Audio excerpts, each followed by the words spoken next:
What is up, everyone? Welcome back to another video today, and in this video we are at Sioux Falls Regional Airport for the 61st airport update for the month of February 2025. It's the last day of February, and with that we've got some exciting stuff to talk about that's happened here at the Sioux Falls Regional Airport over the last few weeks.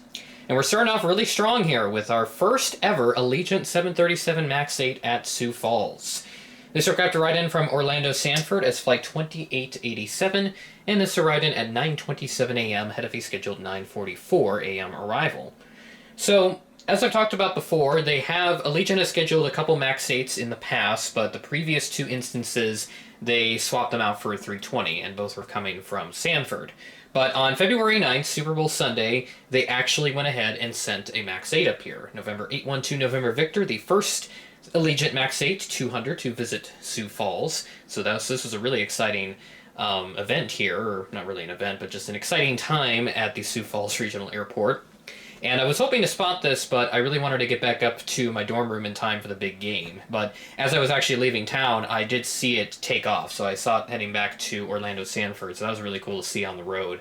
But I didn't have my camera on me, and I wasn't going to pull off to the side of the road to snap like a 10 to 15 second clip of it leaving. So I'm hoping here on a random Saturday or whatever, they'll send a MAX 8 here, because now they've actually been pretty consistent sending it in now.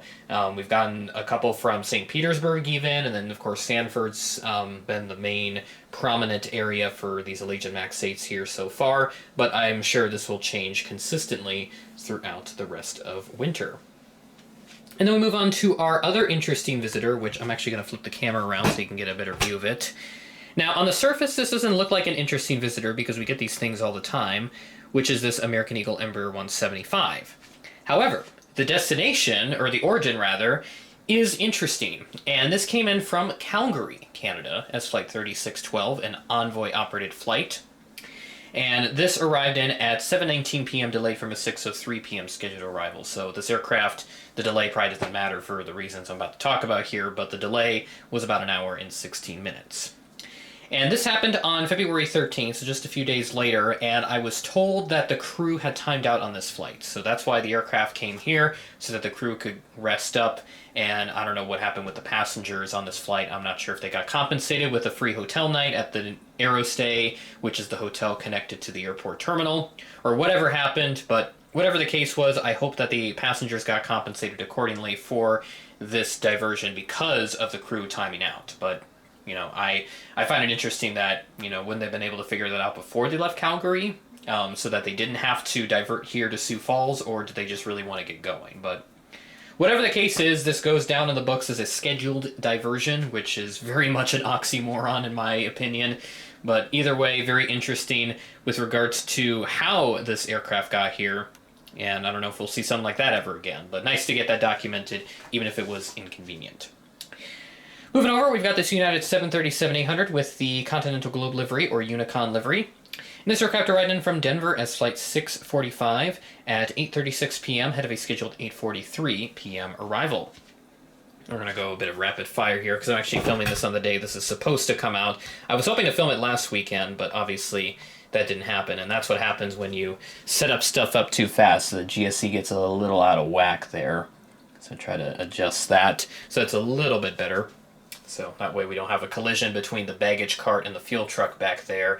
And, you know, I know it's kind of out of place realistically, but I like to set it up for the sake of aesthetics. It looks a little more pleasing having the fuel truck on the left side and then having the baggage stuff on the right side. It just looks more aesthetically pleasing. That's kind of why I do it this way. But at any rate, I digress. We've got this United 737-900, which has been very common this month, from Chicago O'Hare, arriving in as Flight 2113, and this arrived in at 9:44 p.m. ahead of a scheduled 10:15 p.m. arrival. And yeah, I mean, for once, United Mainline's actually been fairly consistent, at least from Chicago, because pretty much every day that I've checked, I've seen the 737-900 coming in from Chicago, and as a matter of fact, for tonight, yep, it's the same thing, 739 EVO. And then tomorrow is going to be a 739 EVO. And there's actually a MAX 9 EVO coming in from Denver tomorrow on the first day of March. How about that? And an American A320 from DFW. So we do have our mainline service back as well from Dallas.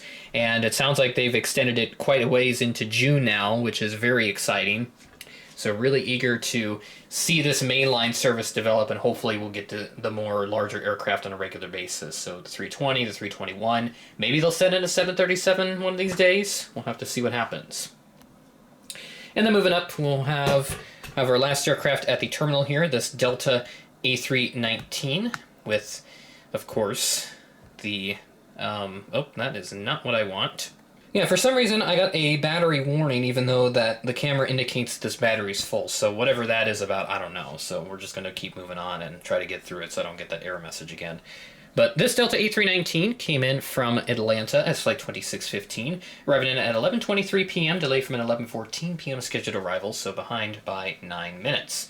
We'll be utilizing this somehow. I don't know exactly if I'm going to be leaving here, going direct, or, you know, I'll definitely be coming back to Sioux Falls direct from ATL, so that's definitely in the works. But whether or not something interesting could happen along the way is to be seen.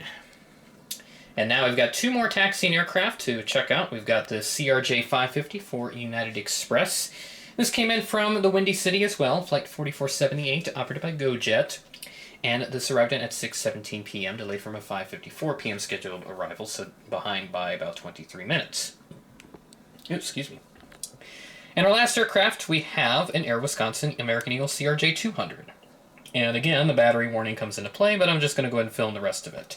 The CRJ 200 came in from Chicago O'Hare as flight 6023, arriving in at 11:42 a.m. ahead of a scheduled 11:49 a.m. arrival. Why do I get a battery warning with this stuff? I don't get this, but whatever. And there's the Sioux Falls Regional Airport for February 2025, number 61. So moving out of the dead of winter and now into the spring, where the temperatures are most certainly warming up, and we will certainly see some big changes coming up here for the airport. Just checking some news. There's actually just a new article came out today from South Dakota Public Broadcasting. The committee advances bill creating an airport expansion and improvement grants. So this bill allocates $30 million from the General Fund for the Aeronautics Commission to award.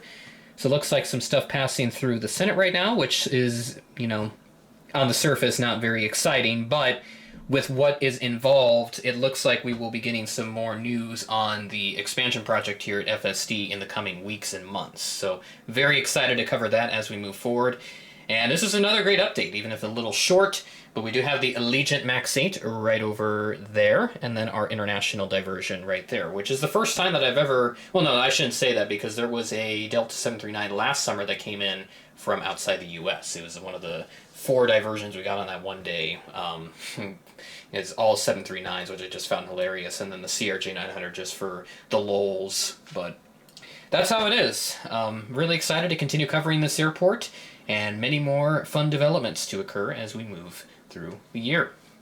Thanks for watching, and I will catch you in the next video.